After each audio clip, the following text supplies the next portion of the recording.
Hello and welcome back to the Karma Stories podcast. I'm Rob and I hope you are having a wonderful day today. Today I have 4 stories for you from the Malicious Compliance subreddit.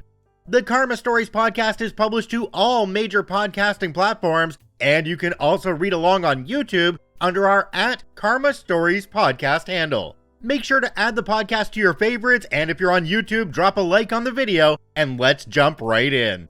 This story comes to us from Ancient Educator 76. You need to get your priorities straight now. I'm sending a special shout out to all teachers who are starting the new school year. I was at a training yesterday morning. 24 hours prior, my wife broke her ankle pretty badly, like it had to be reset. I was with her all day that day, and yesterday, during the training, she was recovering from her surgery while I was learning how to use IXL, a math program that's pretty easy to figure out for the most part. The night before the training, my wife and I discussed the financial aspect of missing days, and though I took the day off when she broke her ankle, obviously, we both decided I would go to the aforementioned yesterday's IXL training. I get there a minute early, or 14 minutes late according to the USAF, and situate myself. I open up all the websites they say to, do the Padlet AI welcome page drawing they request of me, and get ahead of the program. The rest of the room is jibber-jabbering as the presenter, the other district personnel, meander around the room. I see a text from my mother-in-law, and as she's at the hospital with my wife, I decide to look at it. Gina, my wife, is asking about my pay. Her phone got an alert about a payment. My Rapid card has an alert that goes to her phone, but her phone died before she could see how much. I decided to log into my access page to see how much and tell her whether we are covered for the deductible that they haven't collected yet. It literally took like 20 seconds to do this, and of course, this is when Miss Low Glasses decides to pretend she's my teacher. She pokes me on the shoulder repeatedly. I'm pretty sure she thinks she's tapping me, but it's uber aggressive, and says, "You need to look at the screen she's showing you." I start to comment back by saying, "Sorry, I was just," when she interrupted me abruptly, shouting enough for God and Satan to hear. "You need to get your priorities straight." Enter Malicious Compliance. I was so embarrassed and pissed at the same time. Pissed? It was totally uncalled for. It was when everyone was jibber-jabbering, and it was to check on an important time-sensitive thing. It made me realize that yes, I do need to get my priorities straight. I replied just as loudly, as I had everyone's ear now. You know what? I do need to get my priorities straight. My wife's in the hospital. I'll be leaving now. And I walked out. The lady, looking at me through her lowered glasses, scoffed, and the other district personnel pulled her aside and chided her as I walked out. One of my homies yelled out, "Love you, OP, it's gonna be fine, text me," as I left. Jumping down to the comment section on this one, there's one from a user called AccurateMajor3132. It says, "One of the things that was hardest to do when I retired from the Navy was learning that I didn't have to ask permission to do things. I just had to say, my wife's in the hospital, I am leaving. I will keep you posted." Another commenter down below called Wing in Vegas said, "She's lucky you didn't auto-react to her poke and smack her hand or head. If I am aggressively prodded like that, I immediately stop them from doing that again. First, stop the threat, then assess the situation, then move on as appropriate." So obviously Miss Low Glasses didn't have the right to poke OP in the shoulder aggressively. However, I do find it kind of funny that OP, who is a teacher and has many stories about being a teacher, is actually getting treated like a student. That's kind of funny to me. To cap this one off, in a comment, OP said, "She sent me an apology by email stating how much she appreciates what we do. Ha, I accepted, we move on." This story comes to us from Utah Cyan. "Refuse to stop using acronyms for everything? I'll make sure to follow you to the letter." Bit long, sorry, but hopefully interesting. Nothing is particularly punched up, and this is pretty much how it occurred. For the record, I think acronyms do not save time and make communication more difficult. They only have sense in printed communication with a first-time use definition. It also assumes that everyone knows the acronyms you are using. I think people who use them constantly are just trying to make what they are saying around not important. Background: I had a manager who was significantly more experienced than me, like by 15 years. I was put under her because I was a department of one. She was passionate about what I did, even though she didn't know anything about actually doing it, and no one else wanted to manage my specific work. I liked her a lot, though her inexperience showed through. She would make herself seem more knowledgeable than she was by constantly using acronyms. I would point out that a lot of her acronyms were obscure or department specific, and I or other people could be confused. But she was insistent that that's how business communication is done. Cue Malicious Compliance. I was asked to attend a conference that was fairly important in the company's industry. I wasn't well known for my work in the industry, but for my specific area, sustainability. Because of that, I was basically there to be the pony in their dog and pony show.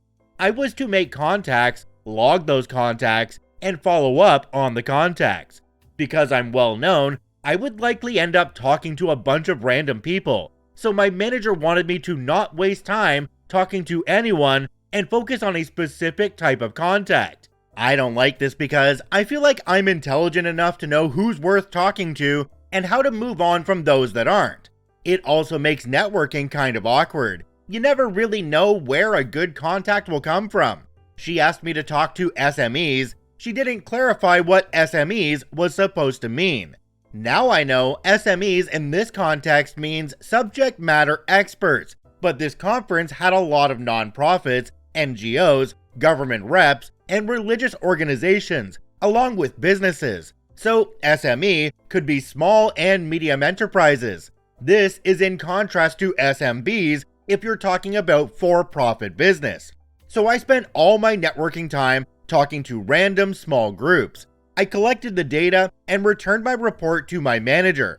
She looked at it and was confused. I explained that I accomplished what she said and talked to SMEs, small and medium enterprises. She just glared at me. She was not happy.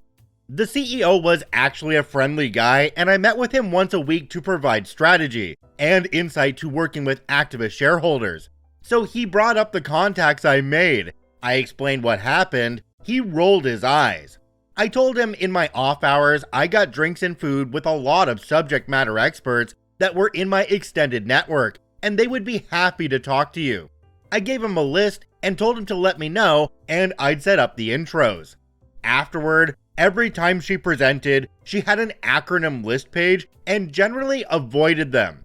I actually felt bad for her. She didn't realize that she advanced so fast, not because she was good at her job, but because she was the CEO's type. This was the third company she followed him to. He had a cadre of young, smart women who all looked exactly the same, and a trophy second wife who looked like them, only a little older. So she just kept getting advancements because of him beyond her experience and skills. Everyone under her left. She became a department of one, is basically put in a corner at meetings and told not to F things up because she did several times. I like her, but I feel so bad because she doesn't realize that the CEO everyone likes is also keeping her around for eye candy. So she'll never get the experience she needs to get into similar high levels in her career out from under his protection and shadow. Jumping down to the comment section on this one, we have one from a user called CoderJoe1 that started a long line of people defining SME. Did you meet any Swiss mechanical engineers? Ah yes, the specialized medical equipment. Didn't see any. I tried talking to the solid matter extruder for a while, but it didn't seem very social. Spend time with the caretakers and janitorial staff, the sewage maintenance experts. Alright, I went onto an Acronym website and there's like 80 different ones on there for SME. Some of them are like shape memory effect, static model exchange, short message entity, service management Europe, security message exchange, etc. But my favorite one on here by far is submucosal mass effect. This story comes to us from Servant Girl 789. I'm not barista material? Okay. Years ago, 1990s, I worked for an LGBTQ themed coffee house in Hollywood, name redacted. There were 2 locations, one in Hollywood in an LGBTQ community center, and the second in West Hollywood. Both places were busy. My best friend Sumatra, 30 female, and I, 30 female, worked at both locations, and we loved it there. We made decent money, great tips, and made friends with most of our customers. One of the owners, Macchiato, didn't like female employees. He'd hire buff guys in their 20s he'd shamelessly flirt with, and then fire if they didn't reciprocate. The deal between the owners was that T ran the Hollywood location, and Macchiato ran the one in West Hollywood. Macchiato was a guy who loved to show off. He'd spend too much on supplies, expensive food, overpriced coffee beans, and would give raises to the employees he liked, the ones he hired. He'd also give his friends free coffee and sandwiches. The Hollywood location was constantly making a profit, while the West Hollywood location bled money. Eventually, the West Hollywood location closed, and the remaining employees were integrated with the employees at the Hollywood store. Macchiato started to hang around the remaining coffee house to supervise. His business partner, T, was on a 3-month vacation in Europe when all this went down. Macchiato decided to hire his new boyfriend, Espresso, male 18, as our manager. Espresso didn't know how a coffee house worked, and Sumatra and I were instructed to train him. He refused to learn anything, preferring to stay in the office or leave for 3-hour lunches. Sumatra told me our days were numbered, and she was right. A week after Espresso was hired, he fired Sumatra for no reason, which left Espresso and myself as the only employees. 3 days later, as I was getting ready for a film festival the community center was hosting, Espresso showed up with my final paycheck and told me I was being let go. When I asked why, he said there were complaints from customers. I asked him, as manager, why he didn't bring this to my attention earlier. Note, we had an employee manual that clearly spelled out a robust correction policy. He scoffed at me and took off. I then called Macchiato and asked him why I was being let go. He gave me the same lame answer. I read him the correction policy from the employee handbook, which pissed him off. "It doesn't matter," Macchiato said. "You're being let go immediately. You're clearly not barista material."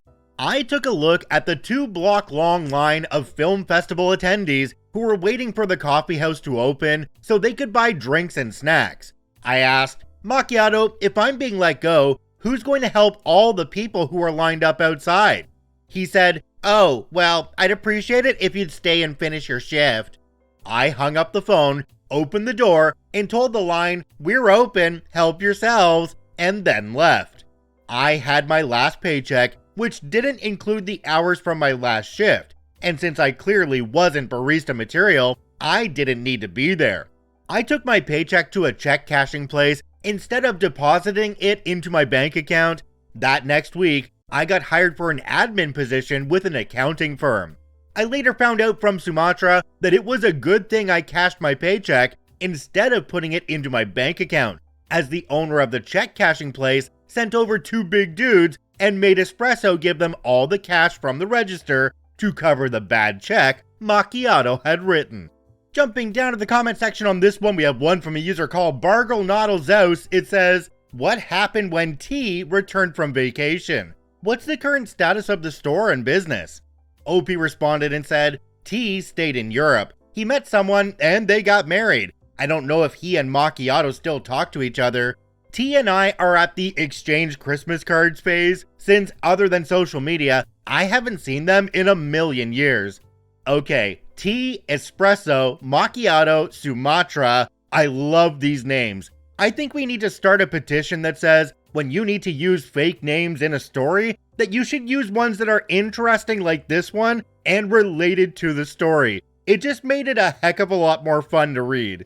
I also just want to add on, if you're disrespected by your boss and fired, why the heck would you stick around and finish the rest of your shift? This story comes to us from Armawa. I guess I'm not all powerful after all. About 10 years ago, I was working in a big organization with lots of different departments. I was a subject matter expert working across different departments. I saw my job as making the people I worked with lives as simple as possible, and my clients loved me for that. Unfortunately, this came back to bite me because they started expecting me to perform miracles. Before I started this job, someone had decided to split up a department, except they didn't really do it properly. So all the systems still saw them as a single department. The two department heads despised each other. My solution: create a workaround in the system I had control over so that they looked separate from each other and no one saw the other area's data. But in every other system, one department looked like it fell under the big one, and if you look closely at my reports, you could very clearly see the workaround. Department head of the smaller department was really sick of this and asked me to fix it. I explained that the issue was at the organization level. She needed to write to the higher-ups and get written authorization to change the official organization structure.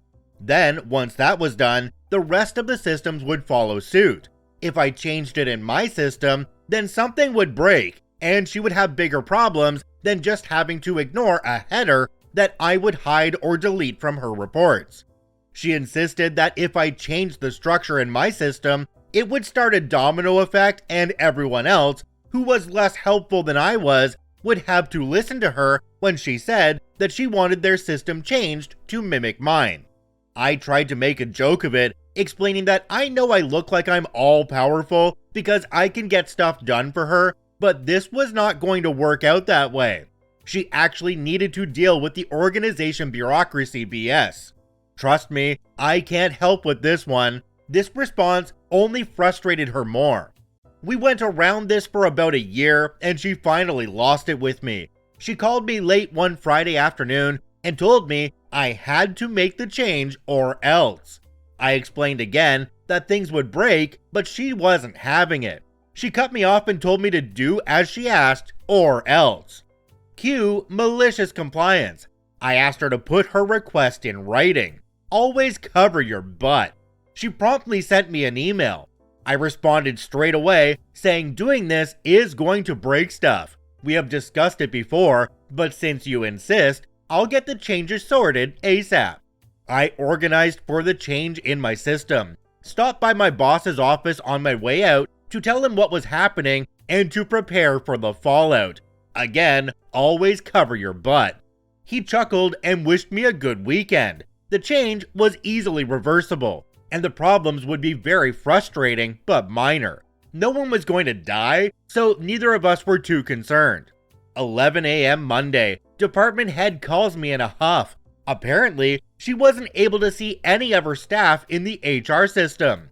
I said, that sounds about right. Now that my system and HR don't agree, computer says no. Remember how I told you things would break? This is things breaking. I'm happy to switch my system back. She simply hung up on me. Word is, she called the HR person who told her that the only way to get the change she wanted was to follow the process I had been pointing to for the past year, and that only she had the authority to ask for the change. She spent the rest of the day pulling favors to get the process I told her about months before fast-tracked. All of this could have happened without anything needing to break. By our next meeting, things had been changed properly. The situation was never mentioned again. But from that day onwards, if I told her that I couldn't do something, she took my word for it. Okay, does anybody else here think that she was exactly right? She thought that it was going to create a domino effect if OP would make the change that she wanted. Only, I don't think the domino effect she wanted was everything breaking behind OP's change. And yet again, in one of these stories, we come back to the fact that if somebody asks you to put in writing what you've told them to do, you should really take a look at what you're telling them to do, because you are likely making a huge mistake. If you enjoy daily Reddit stories, I encourage you to follow and add us to your favorites on whichever podcasting platform you enjoy the most. And if you're watching and listening on YouTube, please hit that subscribe button and drop a like on the video. It really helps us out. I thank you for watching and listening. I hope you have a wonderful day, and we'll see you tomorrow.